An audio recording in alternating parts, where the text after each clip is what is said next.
Welcome to Theology for the People. My name is Nick Cady, and the purpose of this podcast is to bring you theological concepts and discussions in a way that's accessible and compelling. I believe that theology is not abstract or distant from any of us. I believe it's extremely relevant and practical for our lives today. So in this episode, I'm joined by pastor and author Matt McCullough. He recently wrote a book called Remember Heaven, and he joins me on this episode to discuss how the hope of heaven in the future transforms the way that we live today. We discuss in this episode the biblical vision for heaven and how that differs from many of the cultural ideas or assumptions about heaven. We talk about why thinking about what is to come actually helps us live more faithfully in the here and now, more urgently and more peacefully in the present. So here's the episode. Matt, thanks so much for being a guest on Theology for the People. I'm so glad to be here, Nick. Thanks for inviting me. Matt, could you tell our listeners a little bit about yourself? What is your area of ministry? What's been kind of your journey leading up to this point? Yeah, happy to. So I get to pastor in Nashville, Tennessee, a city center congregation that's been around since 1867 called Edgefield Church. I've been here in Nashville since 2003 when I moved here with my wife as newlyweds to start grad school at Vanderbilt University. That's what brought me here. So I at one point was on track to maybe be a professor of church history. That's what I studied at Vandy. I did a PhD in American religious history there. But during those years, through the influence of a really faithful local church, my heart just got closer and closer, united to the work of local church ministry and to the beautiful opportunity to spend most of your time trying to figure out how to explain Jesus to people you love. And the questions that I got to answer just in relationships with people in the local church became more important to me than the questions I've been trying to answer as an academic. So I got through with the degree and had a great time and did a little bit with that work after the fact, but soon became just compelled towards trying to find a pastorate if I could find somebody to take me. So that's how I ended up here. I love Nashville. It's home for me and my wife and our 3 boys, and hopefully will be from here on out. Yeah, that's really cool. Somebody was just asking me the other day, about different opportunities for different types of ministry and things like that. And I was just like, Yeah. you know what? I just can't get over the local church. I think it's just the best thing going, and I love being involved in it. Yeah, me too. I mean, I won't deny there are some days in local church ministry where I start thinking back on the days when nobody was mad at me in my library, Carol. I just had a stack of books to read and all my friends were dead. Yeah. Literally all these books I was reading through. But it's just almost too good to be true to get to do this with your life. I'm so grateful. Right on. Well, you just recently wrote a book called Remember Heaven, and that's what we want to talk about today. So what inspired you to write a book about heaven? Well, I think probably the place to start would be with a book that I wrote a few years ago on the importance of death awareness for the Christian life, cultivating an honesty about the fact that life ends and that affects everything about it and provides a backdrop to why Jesus is such good news. So I did that. I think it came out in 2018, but it was a passion project for a few years leading up to it, just rooted some in what I studied as a grad student. I was studying the Puritan legacy in England and America and just became so moved by how differently they saw some things about life than what we tend to in the modern world. And among those, how it was really clear that they had a perspective on death that I just didn't have myself and didn't see around me. It was so much more present to them, so much more of a factor in both what they experienced in normal life, but also in how they thought about their Christianity. And so I wanted to understand that gap. What happened since from their piety, what was normal to them 400 years ago, and what I saw in my own life and around me now. That started as a project on memento mori, the tradition of remembering death as a kind of spiritual discipline that helps you connect with Jesus. But after finishing that book and seeing the impact that it had, I just began to be more and more interested in taking some of the same trajectory a little bit further. Trying to respond to some of the same gaps that I thought made a book on death necessary, that in a modern world, we are so badly distracted by so many different things, some of which are great things compared to the way people had it, back in the day.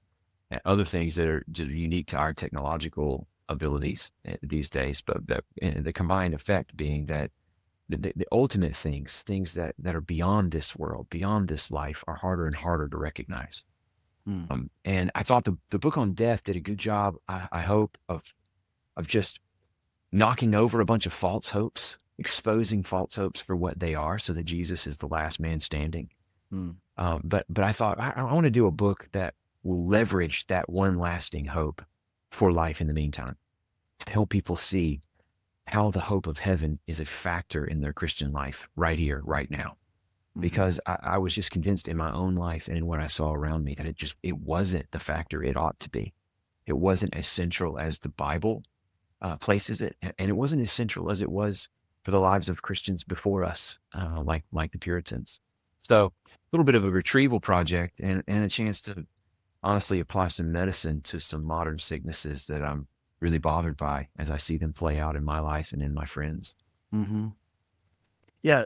What scriptures really shaped your view of heaven? What are some of the key passages that anchor the book, the study, and your perspective? Yeah.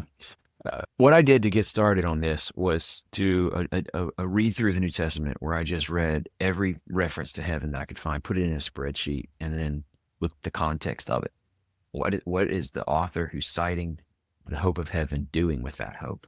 And found that in most cases, it wasn't actually to unpack some sort of, like, what's this place going to be like definition of heaven, a lot of details about the tactile things that we'll experience there.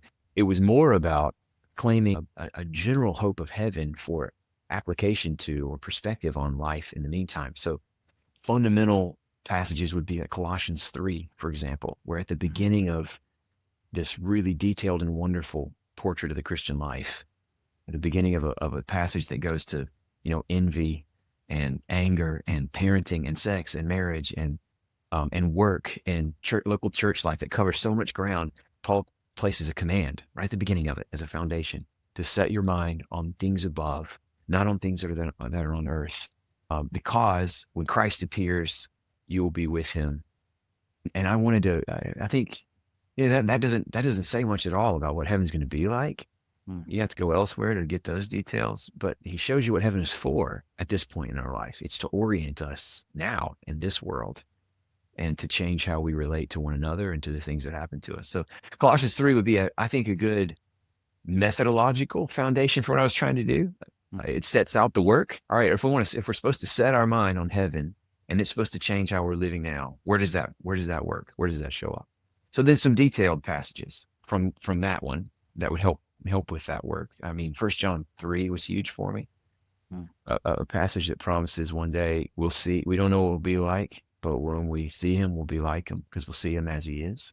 That day's coming. And our holiness, our completed sanctification is tied to the view of God we'll have on that day. Again, it doesn't exactly tell us what we'll be seeing when we see him. It tells us what that will do to us. That it will complete a work that's not complete yet. And sin won't have any hold on us because we'll not be tempted by any of God's competition ever again, not when we see him as he is. So that was huge. Isaiah 25 is another one I'll mention. I do a lot of work with this one in a passage on the local church, or a chapter rather, on the local church in the book. Isaiah 25 is this prophecy that I think is underneath the more familiar passage in Revelation about the new heavens and the new earth coming down and death being swallowed up. In Isaiah 25, there's a promise that the Lord is going to spread a banquet, a feast for all peoples on this mountain, and that in this feast, it's death that gets swallowed up, and then God himself wipes away every tear of those who are there. It's a beautiful, symbolic picture of the joy that comes in a feast that won't ever end because death's not a factor anymore. And it builds to Israel, God's people, talking to one another about what they're experiencing, saying to each other, he's here. The Lord is here. We waited for him and he's here. Here it is. Let's rejoice together. That corporate vision of where all this is going, I think just shapes our corporate life now in the meantime. We want to be people who can say that to one another. We waited for him together. He came through. Let's rejoice with history and knowing glances and stories to back up what we've been through and what makes that day so glorious. So, I mean, I could keep going. I'm Sure, sure. rambling now, Nick, but I could That's keep okay. going. There's so many wonderful, juicy passages. Too many to talk through now, I think. Sure. Well, how about this? How do you think the biblical vision of heaven differs from some of the common cultural ideas of heaven or the afterlife? Yeah. Um, well, for one thing, it's going to be thoroughly God-centered. The thing we will notice and love most about the world to come is the presence of God that we will have in an unmediated, direct way that we can't even imagine now. I think that correct how to say this. It corrects a particular imbalance that we might have in our hope for heaven right now. I think that the hope of heaven, I mentioned before, one of the reasons I was interested in this topic is that I don't see it functioning that much in the Mhm. life of Christians around me. I don't see it as something that we cultivate or think on very often. But if there's an exception to that, it's in the desire to see people that we love again, people who have Mhm. died, the reunion. And it's a wonderful promise that Paul, probably more clearly than anybody else, gives us in First Thessalonians. It's worth longing to see other people again. But other people will not be the main attraction in heaven. In fact, what we'll love most about seeing one another is what we see of God in and through each other, or what we share in Him. He'll be at the center of it. And so I think we want to be careful to avoid an overly sentimental view of Mhm. heaven. It's been especially popular in America for the last 150 years, where one writer described it as just a big parlor room that God opens up to us so we can go back into the comforts of home and be at home with our people again. And man, that's almost true. Because yeah, we want to be with those that we've loved and lost in faith, but we will be celebrating Him together. That's one that jumps to mind quickly, just because I have seen it so often. Mhm. I think what a more cliche misconception would be that heaven's a big spirit world without anything to do with bodies. You won't need a body to be there, and that's just so different from what the Bible talks about. I mean, I said a minute ago, the Bible doesn't answer more questions than it does about what the new world would be like, but the images we get are robustly physical ones, and Jesus is our first fruits. Whatever it is, it'll look like something to do with His resurrected body. He needed a body Mhm. for the life He's living now, and we will too. I mean, His body could walk through walls. Mhm. It could teleport somehow from one place to another. It didn't have the limits mine does, but He could eat with that thing, and He could hug Mhm. people with it, with that body. He could speak and be heard Mhm. and understood and recognized. So the world to come is going to expand on the wonderful physical joys of this Mhm. world, never contract them into something less than. And I think that misunderstanding has kept people from the interest I think we should all have in the world to come. Mhm. Yeah, I don't know if you ever saw the end of Lost. I know it was like super disappointing for everybody who watched it, but yeah, and me as well. But yeah, I mean, that's kind of what happens at the end of Lost. Do you remember that? There's Okay. like this parlor room that opens up, and then like everybody who was in the show together kind of is like back together again. And it's like, that's like the idea of, Uh, you're never really sure, like, were they dead all along, but something yeah. certainly happened that they're all Yeah. together. And that's kind of like this like sentimental view of heaven. But Yeah. I think you're absolutely right. Like, I think one of the ways that I phrase it to my church is that the thing that will make heaven heavenly is that Jesus will be there. Like, it won't, 100%. the fact that the streets are made of gold tells you about a reversal of value. Right now, nobody's out Yes. in our parking lot like enamored with the asphalt. You know what I'm Yeah. saying? There you And go. the things that people kill each other over here in this world will be stuff that we'll care about it as much as we care about the asphalt under our feet when we're in I heaven. love that. Man, that'll Yeah. preach, Nick. I wish I had thought about that for the book. That's a great image. Yeah. Yeah. We'll walk on it. We won't even be able to notice it because He'll be there. One of the things that I think is really intriguing about heaven, and I think maybe where some misconception sometimes comes in, or maybe not misconception, maybe just lack of clarity, is like Yeah. Matthew's gospel talks so much about the kingdom of heaven, right? Yep. And, there's reasons why he uses that phrase rather than kingdom of God, which is used in like Mark and Luke. But maybe talk to us a little bit about the difference between the kingdom of heaven and heaven as you're speaking about it now. Is it the same thing? Is it related? How so? I think that the kingdom of heaven is almost synonymous with the kingdom of God language. I'm not a New Testament scholar per se. I read a lot of them. I became convinced of that because, in part, heaven itself is almost synonymous with God's presence. Like that's the center of what the Bible has to say about the world to come, is that God's presence defines what it is. You can see this in Revelation too, like the fact that he's with us. There's no need for any sun because his light will pervade everything. He'll be everywhere with all people in a special way that he hasn't been here, in a way that was before limited to the Holy of Holies in the temple or to the Garden of Eden before that. So heaven, such as it exists now, is where God is, like in his unmediated direct presence. And the beautiful picture the Bible gives us of the future is that heaven and earth are made one. That what exists now, only in the direct presence of God, beyond all our ability to comprehend, will one day be merged with what the world as we know it, and such that it's made completely new. And so, yeah, that's what I'd say. I don't know if that gets at the question as directly as you were hoping for. Help me answer it better. Well, yeah. So do you think, like Jesus says in Luke's gospel and in Mark's gospel, that the kingdom of God is at hand and that it has come?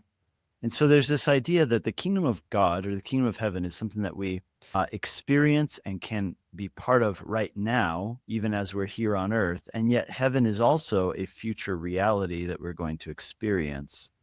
Yeah. And so how do those two work together?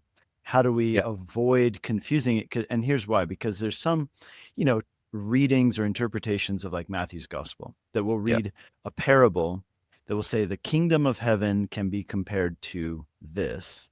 And the question is he only talking about like the future reality, or is he talking about something that we can experience at least in part right now? I think it's caught up in the already not yet tension that's all through the Bible, that there, especially in the New Testament, that there are some things about the renewed creation that we're looking forward to that you can already taste now, especially wherever God's Spirit goes. You're getting a taste of, an experience of a new creation reality that's already at work in your heart. I think that's often what Jesus has in mind, even though we're waiting on the fullness of it. So in some cases in those parables, I see him defining what the fullness of God's kingdom will be like in our experience, what's already true in heaven and not fully true on earth yet. Right? Wherever God is, these values already exist perfectly. One day they will here. So a way of treating one another, the perfection of justice and righteousness, love without the blemishes of selfishness and sin. Some of these realities that Jesus puts in front of us in the Gospels are aspirational for us now, and we grow more and more into them because his Spirit is given to us to help us with that. And I think you can see it more than anywhere else in the life of an average local church. But it won't be all over the world. It won't be the only thing that exists until he comes again, and then we'll know it in full. I think 1 Corinthians 13 is really important on this point. I do a little bit of this with the book in the book in that chapter on the local church that I mentioned. Paul is writing in 1 Corinthians to this church that's really misunderstanding where you can taste heaven on earth now. They are really attached to these big, impressive, obviously spiritual gifts that some people have and other people don't, because it seems to be a really status-obsessed congregation in a status-obsessed city. And so that's what they want. And they're comparing their gifts to one another and they're jockeying for position. He's trying to tell them it's a body, many members don't all have the same function. Good. It's just good to be part of a body. Do what you can to serve. Right. And then he gets to chapter 13 and he says, he lists off all these things that they're interested in and says, if you don't have love, they're nothing. And he builds to this picture of love in its perfection and to this statement about the fullness that we'll one day experience. I wish I had the passage open in front of me, but maybe you're tracking with me. He builds on the other side of his portrait of love to the replacement of knowing in part to knowing in full, to a consummation of something that already shows up in this love he's talking about. So if you want to taste heaven on earth, look at the way Christians treat one another through Jesus because of his Spirit, and you can see it there. Yeah. Right on. That's good. I love one of the, just this phrase from Eugene Peterson. I've actually never read a Eugene Peterson book, but I have picked up this quote from him where he said that the church, like local church, we're both, which we both appreciate and love. He says the church is a colony of heaven, or, local congregations are colonies of heaven in the country of death. And I think that's Amen. just so, kind of like inspiring, and like helps you really see what the church is meant to be.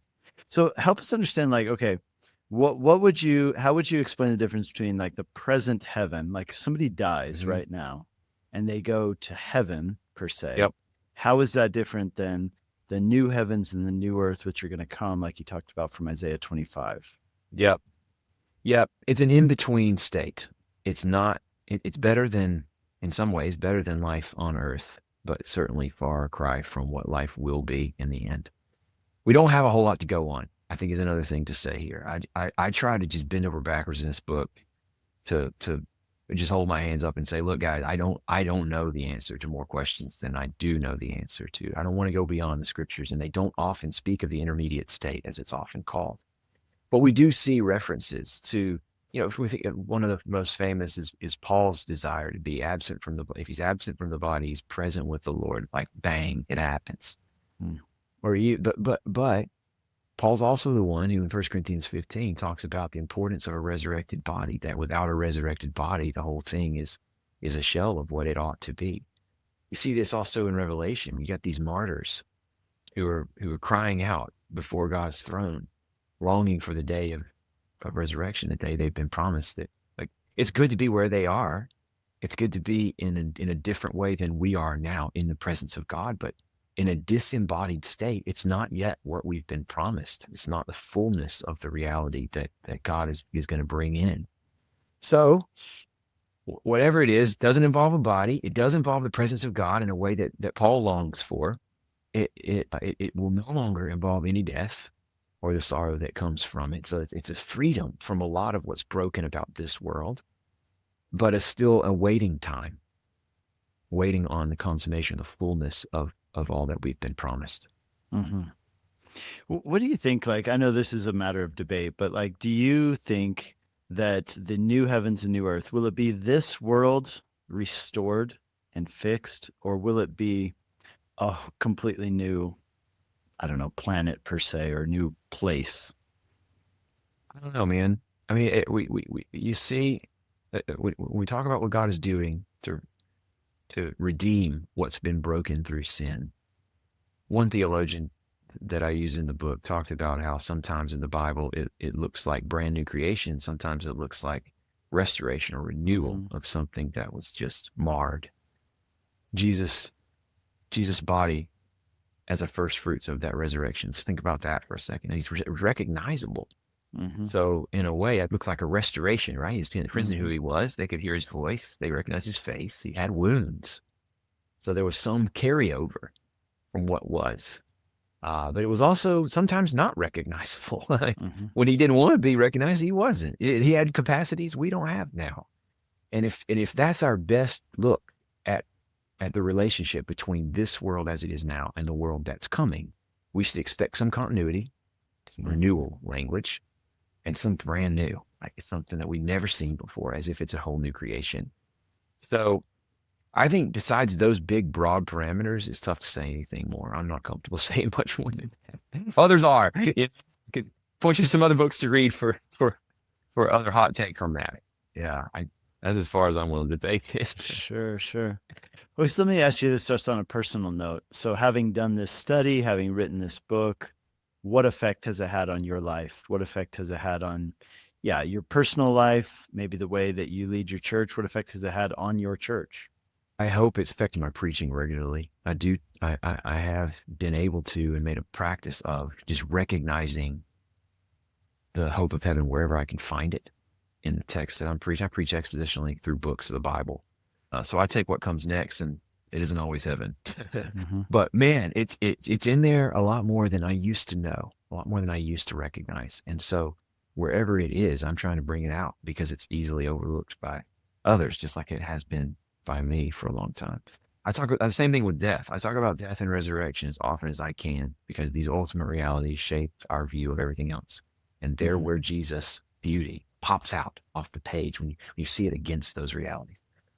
Well, I hope it's affected my preaching. I mean, it certainly affected how I try to lead our church in seeing what their job is in each other's life. that is pushing back against the consumerism that is such a toxin in American Christianity, where church is there for me and for my needs, and I'm always kind of holding it loosely, looking for better options that might be available on the other side of town. Maybe it's not that way in Colorado where you are. Nashville is uniquely jam-packed with a lot of churches that have a lot to offer. And so I think it's probably uniquely a problem here. But man, it's just poison, because the Bible so often talks about these one another's that require just death to self every single day in every way. And if that just doesn't coexist well with the notion that I'm here in church to try to get the most bang for my buck, or as I put it in this chapter in the book, here as one more venue for living my best life now, and get as much as I can out of this place. Instead, what I want them to see is, like, what matters most about our life together now is how our life together now connects to life then. And that we are God's gift to one another, to hold on in faith until the end, to get each other ready to see Jesus. And if we can see that, if we can see the urgency of that, coming out of the book of Hebrews, I do a lot with Hebrews in my book, to show that prospect of heaven as this backdrop for the local church's life together. And if we see that urgency, it just takes, who cares whether or not there's an awesome climbing wall in the youth wing? Who cares? Who cares whether the band played the song just the way I like it to be played? Who cares? Like, we're trying to get our friends to heaven. We're God's gift to each other for that purpose. So it adds an urgency to our discipleship in each other's life, and to what we're always trying to remind one another, feed one another on, that I hope is coming through more clearly. I can say that's the effect it's having on me. It's definitely seeing the hope of heaven more and more centrally in the scriptures and in my life has shaped my view of my own ministry and its goals. I know I will stand before God someday and give an account for what I did with the sheep he entrusted to me that belonged to him. And I think Paul's words in 1 Corinthians on the day of judgment, like proving and testing the work that we do, and kind of a little jab at ministers who come into Corinth and really were about building their own platforms. Like, okay, I don't have to convince you now that that's wrong, but you should know a day's coming where the fruit will or will not survive. And I just want so bad to survive that day with my friends. I want to be on the other side of it and see the Lord guide us through together. And that's my job in their life, which means sometimes I need to say hard things that I don't want to say when I'm tempted to think my job is to keep everybody happy right now. It's bigger than that. And sometimes being willing to bump into a tough issue here and now is the only way to stay ready for that day then. And it's made me, I think, hopefully more confident, more willing to have the hard conversations that I never enjoy having. Yeah, I could go on, man. Yeah. You stop me. Well, the thing that struck me as I've thought about heaven and things like that is that, on the one hand, I absolutely agree. Like, it fills you with a sense of urgency, right? Like, heaven and hell are real. There's a impassable chasm, like we read about in Luke 16, and we want, our friends to be in heaven. And on the other hand, like, it also gives you like this kind of settled restedness at the same time. And that's the paradox of it, right? Is that on the one hand, you get this incredible sense of urgency that drives you, keeps you going. But on the other hand, it also gives you this sense of like rest. Like, this life is short. And, if I muck it up in this life, that's still, I've still got heaven to look forward to. And so I don't know. I mean, how do you hold those in tension? I think they're both wonderful. Totally. And I think that's kind of like, man, we need both those at the same time. Totally. I mean, Hebrews says it, strive to enter that rest. Strive to rest, work to rest. Yeah. And I think, it is a tension. So I don't have a master answer to this, but as you were talking, here's what I was thinking. When I think about the things that cost me rest in this life here and now, it is more often than not an over-attachment to what I'm getting out of this life right now or want to avoid in this life right now. It's anxiety over short-term possibilities, things I really, really, really want to see or really, really don't want to see. And the hope of heaven gives me rest when I connect with it properly, because it tells me, you know what? Whatever comes from this short-term future, a long-term future is there for me and nothing can touch it. Mm. 1 Peter chapter 1. This is an imperishable, undefiled, unfading inheritance that's kept in heaven for me while I'm being guarded by God for that day. All right. So rest from anxiety comes through the hope of heaven. But the work of it is that I am relentlessly tempted to those false hopes every single day. In anxiety, in pride, I am tempted to grab hold as tightly as I can to things that are not mine, that I can't hold on to, and that could never give my life the stability that I crave. I have to work not to rest in false hopes. So that's how I try to live in that tension. It's every day. Like we aren't there yet. And I have a strong view of the promise of God to preserve me to that day. But I think he uses means. And one of the ways that he preserves me and others is through one another, reminding each other, those hopes are empty. This one's not. Hope in him and only in him. And I think one means for holding on is the kind of practice of meditation that I'm trying to model in the book on the truth about life in the world and about what we've been promised. Careful reflection on what's missing if this world is everything and we have nothing more to hope for, so that we feel the weight that we ought to feel given the grip of death on this life. And then from that, what's missing, go to the promises and see how the hope of heaven fits into that missing, that gap like a key into a lock. That work of meditation is work. Because my mind wants to run into a whole bunch of other directions. I'm constantly thinking about other things if I'm not careful. But it's work to rest and not actually live my life spinning on a treadmill I can barely keep up with. Yeah. So. Well, that's great. Well, thanks, for all of this. And where can people follow up with you? Like, where can they see your teachings, your books, stuff that you do? Where is that available online somewhere? Yeah, I'm not the most available, to be honest. I don't have any social media platforms and never have. So I won't be easy to find on your favorite social media. But our church's website is edgefieldnashville.org. And I think every sermon I've ever preached is on there. And in the podcast app of your choice, you can find books, including Remember Death and now Remember Heaven, on Amazon and most places where books are sold. And yeah, that would get you a start. All right. Well, Matt, thanks so much. The book is Remember Heaven, and definitely encourage our listeners to check it out. Thanks, Nick. Thanks for listening to this episode of Theology for the People. New episodes are released every Monday, so keep an eye out for those. Make sure to subscribe either on YouTube or on your podcast app. And if you haven't checked it out yet, we recently started a YouTube channel that's picking up some momentum. I've also got a TikTok channel where I've been posting clips from these episodes to try and reach more people. So if you go on there, like those, share them. The best way you can help this podcast is by liking, subscribing, and sharing these episodes with other people who you think might benefit from them. Again, thanks for listening, and until next time, God bless you.